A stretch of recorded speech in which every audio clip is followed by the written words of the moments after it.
circumstances. She said I would be presented with a feast of enticing dishes. I would be regaled with music and dances. I would be treated like a princess, but I must resist, because if I so much as took a bite, I would be doomed. The fairies would capture me and I would come to live with them until I myself became one of them. So that's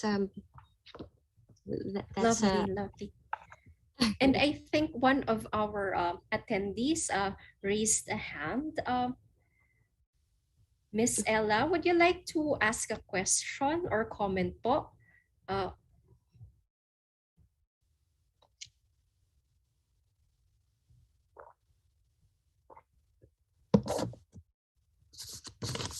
oops.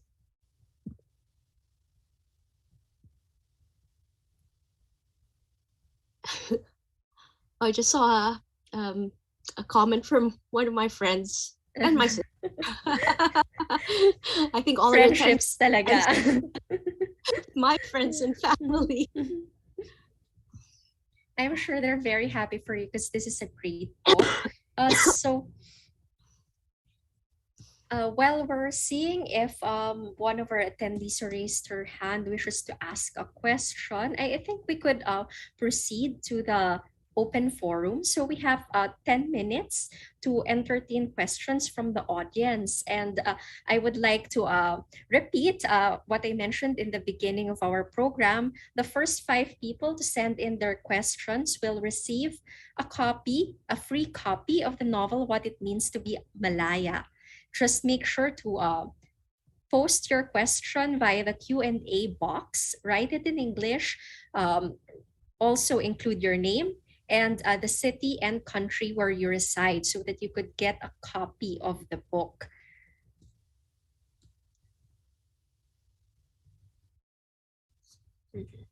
And also email address daw po so that we could communicate with you regarding the sending of the free book copy of the novel. We have one question here from Mohammad Faisar Alonto from Marawi City, Philippines. The question is, in a society where freedom and democracy is highly becoming politically toxic, and the youth is bound to be divided by the standards in society and political ideologies, can we say that the freedom we exercise can also be an instrument to imprison others? I think this takes us to one development of discussion, that the concept of freedom extends to the concept of good and bad freedom, if such things do exist. Nice question, very deep. Oh wow, that's how do I break that down? um, so this one's freedom imprison another. I think yes, I think one's idea of yes is the answer. I think Yes is the answer. So to that's that, we see that freedom, that the freedom we exercise could also be an instrument to imprison others. So yes is the answer. Parang ganon. I think Mhm, so. Yeah, I think that's a very mhm, good point. mhm, In fact, that the excerpt I just read, kind of, I suppose it kind of shows that because it's a longing to be free to explore this magical, mystical world mhm. outside of our outside of a limiting environment. But at the same time, there's that warning of that if you do that, you'll be doomed. You'll be captured by the fairies. You'll become one of them. You'll lose identity. I think so.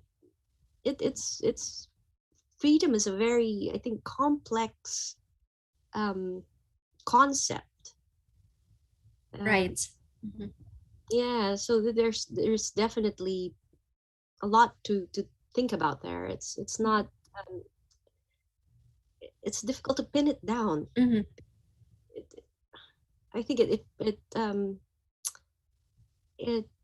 it's in every part of our lives. You know how what is freedom really, and what is freedom to you, and I suppose it's different to different people as well.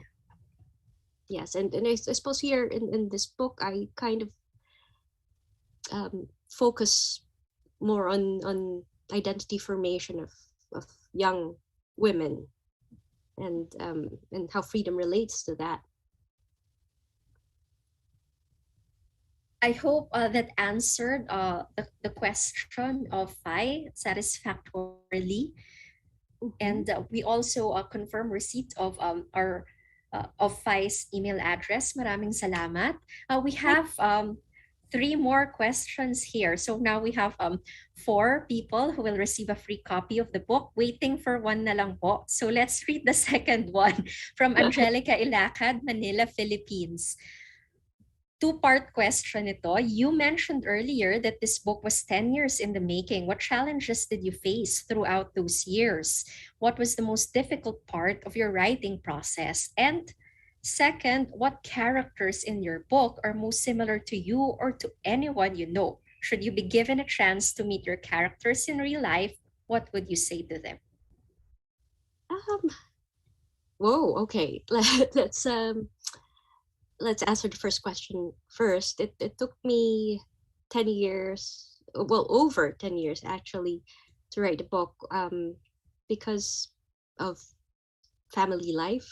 Mhm. Life. Um, I don't have, like, unlike in the Philippines, you usually have helpers or yayas, diba? And Mhm. I don't live in the Philippines, so I'm the helper and the yaya and the mom. And so I started writing the book when I had my first baby, and he's 14 now. So Wow. it took it took a long time. So just trying to find the time. Um, I think that's one of the factors to why it took such a long time to write the book. Um, but also, like, asking about challenges. The thing was, when I wrote the book, I thought throughout the years, I kept thinking, oh, would this still be relevant? Would this still be relevant? And turns out it still is relevant, which is good for my book, but not really for society. Why? I see. Why it's still relevant? Why do we still have all this focus on looks? About why, I don't know. Does it still happen there, Angel? Because when I was looking for a job, when I was after I graduated, a lot of the application forms ask for a picture. Yeah. Mhm. Does that still happen? It You know, seems. and I was also away for 3 years, pero I can see the difference that, say, in the EU, where I also lived for a few years, usually nga it's discouraged so that you won't be evaluated based on your looks, yeah, because it's right? grounds So for discrimination. Pero in the mhm, Philippines, that's the norm. it's either encouraged or required. Rarely do you see it Yeah. as not So to be included at all. yeah, diba? Why is it like that? Because it kind of, it doesn't, almost doesn't seem to matter what your credentials are, if you've got experience, or if you've studied for it, if you're deemed not to look right, diba? It's like, oh, as long as you're pretty, you could be, advisor to the president or Mhm. something. It's, you don't have to have any knowledge or experience, you just need to look good. Sorry, I digressed again. So But it does make sense. And I think maganda yung susunod na question. We have a question from um, Virginia Chan de Aguirre. Reminder lang po, emails po, and city and country of residence so that you could get a free copy of the book. The question is, how do you think can we escape from the constraints of social expectations and live up to who we really are? Because it's kind of like you set up the scenario when you answer the earlier questions, and now parang ang tanong is, how do we escape that? Like, maybe it's hard to answer exactly how, but like, do we see avenues for us to maybe be able to do so? Well, I think awareness is key. I think knowing and starting a conversation about it openly. Because I think there's this misconception that if we um, if we challenge the values that we grew up with, the traditions, if we challenge these things, we're not being Filipino. We're rejecting our Filipino-ness. And I don't think that's the case. I think when we challenge what we perceive to be wrong in our society, in our culture, what we're doing is we're starting a conversation so we can find a solution. What Mhm. um why does this happen? And then we have a conversation, and I think that's how we um evolve our culture. It's yeah, I think being aware, reading with a critical mind. I think that's very important in order to know how we can unshackle ourselves from these constraints. Yes. did, I did think that's a nice way to put it, because it's hard to solve. But I think awareness, like what you said, is key. And now, our next uh, question. This is from Hira Alexand Benitez. How did you explore the pre-colonial beliefs in your novel? What is the relevance in embedding it in your novel? um well, I actually didn't it wasn't conscious. Excuse me. The concepts, when I talk about the pre-colonial ancestors, and I'm relating it to my novel, that's more in hindsight, I think. It's like I watched the webinars, and I just thought, well, yeah, it just made me think, oh, so this is why it's like that. Or so if it used to be like that, why then is our society more like this? um am I making sense? Yeah, because having read it, it's not like it's so obvious that there's a pre-colonial theme. But if you think about it, like now, in light of what you shared with us, we could reflect more on how the ideas, the insights could relate to the question of navigating the pre-colonial identity and then the post-colonial identity. So Yeah. actually, brilliant. I think it's really brilliant that way. And I think we're on to our last question. So sakto lang sa time. It's from Michelle Marie Ma- Marinas Oh, that's my from sister. okay. But it's an interesting question. Who is your inspiration for the character of Malaya? No need for a free book now. So I don't think Malaya isn't really. She's more like an amalgamation of people I see on TV or in the magazines. She's not. I don't think there was one particular person that I based Malaya on. She's more, the yeah, the person we see on TV, on magazines, on billboards. Um, yes, I think that's it. So nice. yeah. So actually, ang dami-daming magandang tanong. So I'll just like summarize the things that I see, and then maybe we could close the open forum. Since your sister's not getting the free book, the next person who asked actually is Teresita Marfil. So Okay. how yeah, that the book goes to her. And actually it's also in relation to seeing naman the character of Bonnie, na para daw si Pecola, who looks up to the beauty outside their village in The Bluest Eyes by Toni Morrison. And Okay. you know, yeah, have you read that I work have. by no? Anyway, so parang seeing these things, we can see how the characters are really relatable, because the questions that we see here are also related to the characterization. Mm-hmm. And we also have a comment saying na uh, congratulations on the new book. Hindi pa nila nabasa, but talking about identities and regionalism with several colleagues and friends from the diplomatic circle. Foreign nationals have been proud of the Filipino culture and values of hospitality and resilience. But we also talk about how these values become our weakness at times, especially when we can't confront our realities. Saying we're fine when we are actually struggling inside, as such in those instances where our political freedoms are challenged. With this in mind, how can we take our values as our tools for freedom when they have become our kryptonite as well? Parang in a way, related siya dun sa isang question, the very first one, no?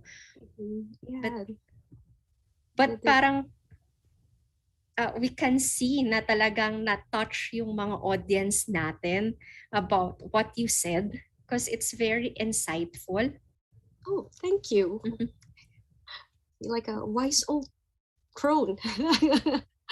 um, well, yeah, I hope it starts a conversation of being more open about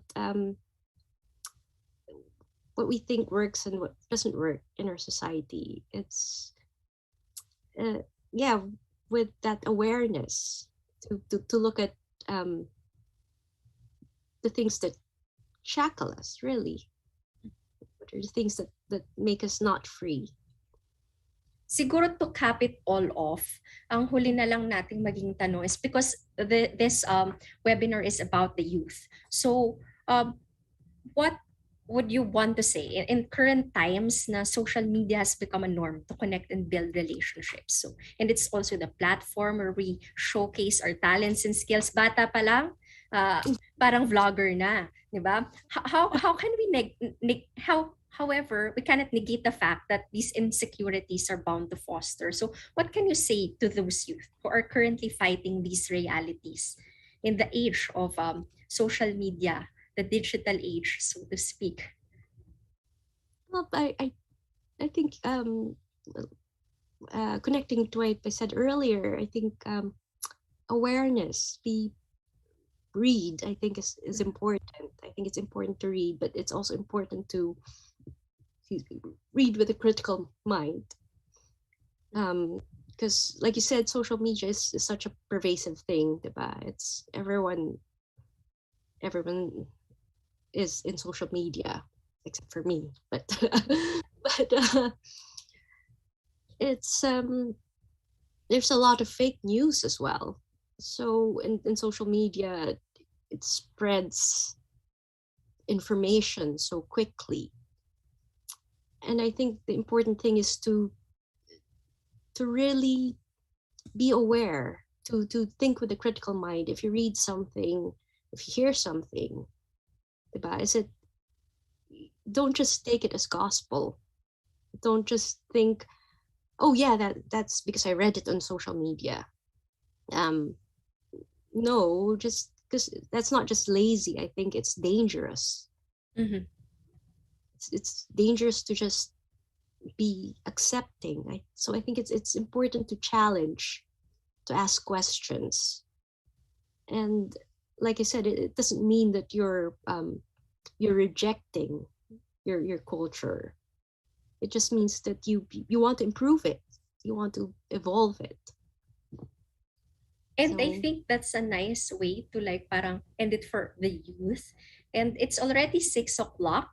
So we would just like to thank you, Emily, for joining us and for this very insightful conversation. I really enjoyed it and I hope our viewers felt the same way. And namukha naman dahil ang dami-daming nagtatanong. We really just hope we could answer them all.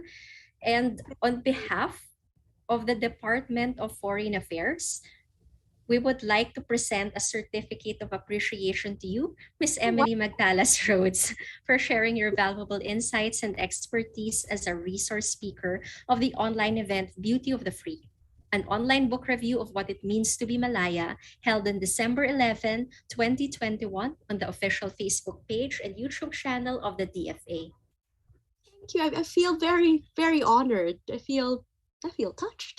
Thank you. um, yes, I really enjoyed this conversation as Mhm. well. I hope it made sense, Angel. It did. And I wish we could go on and on because ang daming magandang pag-usapan. Really, like, Thank you so much. mhm, Yes, I really, I'd like to see the rest of the series as well, the mhm, webinars, because it is very interesting and very informative. And there's a lot there that we can pick and then pick, I think. mhm, Yeah. So thank you to the mhm, DFA. Thank you, Rona. Thank you because she's the one who arranged all this. And Almira, thank you very much. mhm. She's the one who convinced me. 'Cause, yeah, I get really nervous talking. So thank you to Ateneo Press. Like it's I parang think you did well. like Thank you every very much again, Emily. Very insightful. And also to our viewers, our sincerest thanks for your participation. So it wouldn't have been successful without you and the very interesting questions. We really wish we could answer all of them. But since it's now 6:03, I think we're already over timing, so I should call it a day. thank you. I hope you got something from it. I hope you enjoyed it. And To I those who guess wish to purchase the book, I think you could get in touch or check out the Ateneo Press. Maraming salamat po sa DFA at sa ADMO Press for hosting this event. Thank you to Emily. Thank you to our audience. This is Angelica Maria Tomens, your host, signing off. thank you. Thank Thank you. you all. Thank you, Emily.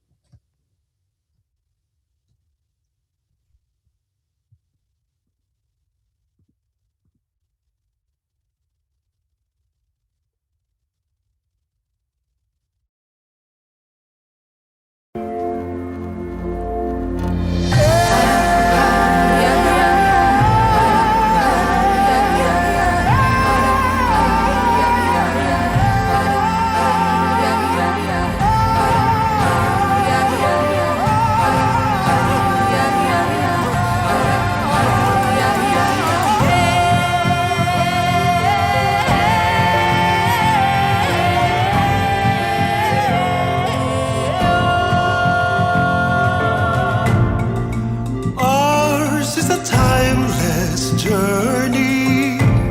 Our story never ends. From hills and misty mountains to shores and open sea. The chants of our people, their tales and what they teach, we take with us. These live in us, however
Recording stopped.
Ni Beatrice with her hair up.